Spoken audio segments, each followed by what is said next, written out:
mais, os céus e mares iam ver. E tem samba da Bênção. Qual você prefere? Aí você que vai cantar, né?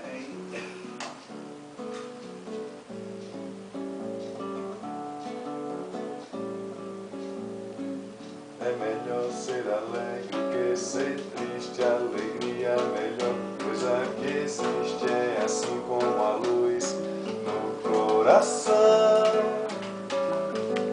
Pois o samba nasceu lá na Bahia.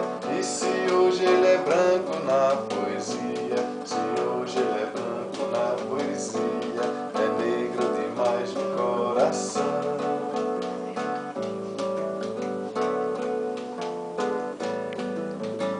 Fazer samba não é contar piada. Quem faz samba assim não é de nada. Um bom samba é uma forma de oração.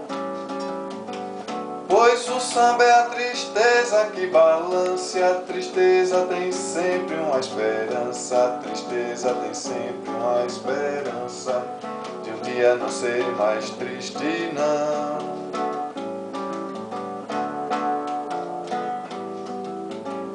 Põe um pouco de amor numa cadência e vai ver que ninguém no mundo vence a beleza que tem o samba, não. Pois o samba nasceu lá na Bahia. E se hoje ele é branco na poesia, se hoje ele é branco na poesia, é negro demais no coração. Ele é negro demais no coração.